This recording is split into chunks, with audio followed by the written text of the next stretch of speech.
Hello all, ഇന്നത്തെ class കോൺട്രാക്റ്റിനെ കുറിച്ചാണ്. കോൺട്രാക്റ്റിൻ്റെ definition, അതുപോലെ ആർക്കൊക്കെ കോൺട്രാക്റ്റിൽ എൻട്രി ചെയ്യാൻ വേണ്ടി സാധിക്കും, ഇതെല്ലാം നമ്മളിന്ന് ചർച്ച ചെയ്യാൻ വേണ്ടി പോകുന്നത്. Indian contract act 1872 section 2 clause എച്ചിലാണ് കോൺട്രാക്റ്റിൻ്റെ ഡെഫിനിഷൻ പറയുന്നത്. ഒരു കോൺട്രാക്റ്റ് എന്ന് പറഞ്ഞാൽ is an agreement enforceable by law. നമുക്കാദ്യം കോൺട്രാക്റ്റിൻ്റെ ഫോർമേഷൻ നോക്കാം.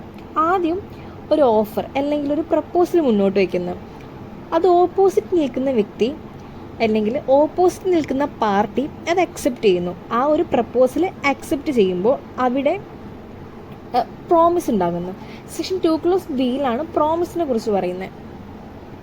എക്സാമ്പിളായിട്ട് പറയുകയാണെന്നുണ്ടെങ്കിൽ, ഞാൻ എൻ്റെ കാറ് വിൽക്കാൻ തീരുമാനിച്ചിട്ടുണ്ട്.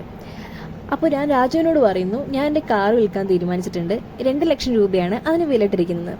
അപ്പോൾ രാജു എൻ്റെ കയ്യിൽ നിന്ന് ആ ഓഫർ അക്സെപ്റ്റ് ചെയ്യണം. ഞാൻ നിൻ്റെ കാറ് വാങ്ങിക്കോളാം, 2 ലക്ഷം രൂപയ്ക്ക് ഞാൻ നിൻ്റെ കാറ് വാങ്ങിക്കോളാം എന്ന് പറയുന്നു. അങ്ങനെ ആ അക്സെപ്റ്റ് ചെയ്യുന്ന സമയത്ത് അവിടെ ഒരു പ്രോമിസ് മെയ്ഡ് ചെയ്യുകയാണ് ചെയ്യുന്നത്. സെക്ഷൻ 2 ക്ലോസ് ബിയിലാണ് പ്രോമിസിനെ കുറിച്ച് ഡിഫൈൻ ചെയ്തിട്ടുള്ളത്. ഒരു പ്രപ്പോസൽ മേക്ക് ചെയ്യുന്ന സമയത്ത് പ്രപ്പോസൽ മേക്ക് ചെയ്യുന്നത് ആരാണോ അയാളെയാണ് നമ്മൾ പ്രോമിസർ എന്ന് പറയുന്നത്. അതുപോലെ ഒരു പ്രപ്പോസൽ അക്സെപ്റ്റ് ചെയ്യുന്ന വ്യക്തി ആരാണോ അദ്ദേഹമാണ് പ്രോമിസി എന്ന് പറയുന്നത്. അങ്ങനെ രാജു എൻ്റെ കയ്യിൽ നിന്ന് 2 ലക്ഷം രൂപയ്ക്ക് കാറ് വാങ്ങുന്നു. അവിടെ ഒരു കൺസിഡറേഷൻ സംഭവിക്കുകയാണ് ചെയ്യുന്നത്. അങ്ങനെ അതൊരു എഗ്രിമെൻറ്റിലേക്ക് ആവുന്നു. ആ എഗ്രിമെൻറ്റ് ഡിഫൈൻ ചെയ്യുന്നത് സെക്ഷൻ 2 ക്ലോസ് ഇയിലാണ്. എഗ്രിമെൻറ്റിനെ കുറിച്ച് ഡിഫൈൻ ചെയ്യുന്നത് സെക്ഷൻ 2 ക്ലോസ് ഇയിലാണ്. അങ്ങനെ ഈ എഗ്രിമെൻറ്റ് എൻഫോഴ്സിബിൾ ബൈ ലോ ആവുന്ന സമയത്ത് അത് കോൺട്രാക്റ്റ് ആവുന്നു. An agreement not enforceable by law is a void. അതുപോലെ ഇനി കോൺട്രാക്റ്റിൽ ഏർപ്പെടാനുള്ള കോമ്പിറ്റൻസിയാണ് അടുത്ത് നമ്മൾ നോക്കുന്നത്.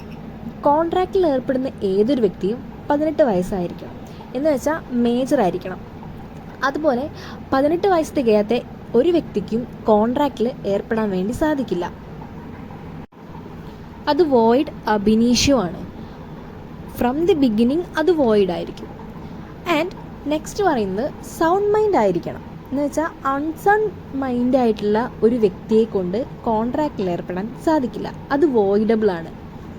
അഥവാ ഒരു വ്യക്തി അൺസൗണ്ട് മൈൻഡ് ആയിരിക്കുന്ന സമയത്താണ് അയാൾ കോൺട്രാക്റ്റിൽ ഏർപ്പെടുന്നുണ്ടെങ്കിൽ അത് നമുക്ക് വോയിഡബിൾ ആയിട്ട് കണക്കാക്കാം. അതുപോലെ ഒരു കോൺട്രാക്റ്റിൽ ഏർപ്പെടുന്ന സമയത്ത് ഫ്രീ കൺസെൻ്റ് ഉണ്ടായിരിക്കണം. ആ ഒരു വ്യക്തിയെ കമ്പൽ ചെയ്തോ ഫോഴ്സ് ചെയ്തുകൊണ്ടോ അല്ലെങ്കിൽ ത്രെറ്റൻ ചെയ്തുകൊണ്ട് ഒരിക്കലും കോൺട്രാക്റ്റിൽ എൻട്രി ചെയ്യരുത്. അങ്ങനെ ചെയ്താൽ അത് വോയിഡബിൾ ആണ്. ആൻഡ് ഇപ്പോൾ നമ്മൾ കോൺട്രാക്റ്റിലെ ഫോർമേഷൻ, അതുപോലെ ആർക്കൊക്കെ എങ്ങനെയൊക്കെ എൻട്രി ചെയ്യാം, ഇതെല്ലാമാണ് പറഞ്ഞിട്ടുള്ളത്. അടുത്ത ഓഫറിനെ കുറിച്ചാണ് പറയുന്നത്. ഓഫർ എന്ന് പറയുന്നത് പലതരത്തിലുണ്ട്. ടൈപ്സ്. എക്സ്പ്രസ് ഓഫർ എന്ന് പറയുന്നത് offer made by using words spoken or written. എന്ന് വെച്ചാൽ ഇപ്പോൾ ഒരു പ്രപ്പോസൽ കൊടുക്കുന്ന സമയത്ത് എക്സ്പ്രസ് ചെയ്യും, വേർഡ്സ് കൊണ്ട് നമ്മൾ എക്സ്പ്രസ് ചെയ്യുന്നതായിരിക്കും. അതുപോലെ നെക്സ്റ്റ് ഇംപ്ലൈഡ് ഓഫർ.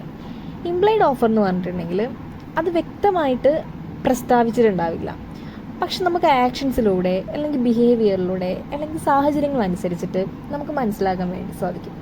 എക്സാമ്പിളായിട്ട് നമ്മളിപ്പോൾ ഒരു ഓട്ടോയിൽ കയറി നമുക്ക് പോകേണ്ട സ്ഥലം പറഞ്ഞ് അവിടെ എത്തിക്കഴിഞ്ഞാൽ നമ്മൾ ആ ഓട്ടോക്കാരന് ക്യാഷ് കൊടുക്കണം. ഇത് ഇംപ്ലൈഡ് ഓഫറാണ്. അടുത്ത സ്പെസിഫിക് ഓഫർ.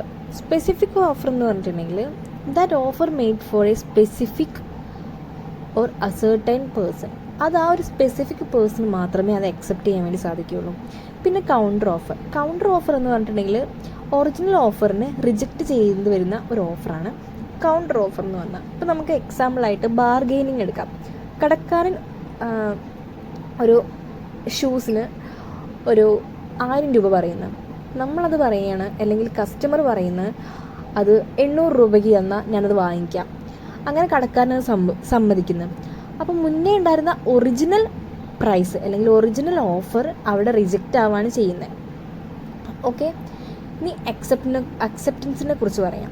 ഇപ്പോഴൊരു അക്സെപ്റ്റൻസ് വാലിഡ് ആകണമെങ്കിൽ അതൊരു റീസണബിൾ ടൈമിനുള്ളിൽ അക്സെപ്റ്റ് ചെയ്തിരിക്കണം. അതുപോലെ നമുക്ക് silence is not an acceptance. Silence ഒരിക്കലും നമുക്ക് അക്സെപ്റ്റൻസ് ആയിട്ട് കണക്കാക്കാൻ വേണ്ടി സാധിക്കില്ല.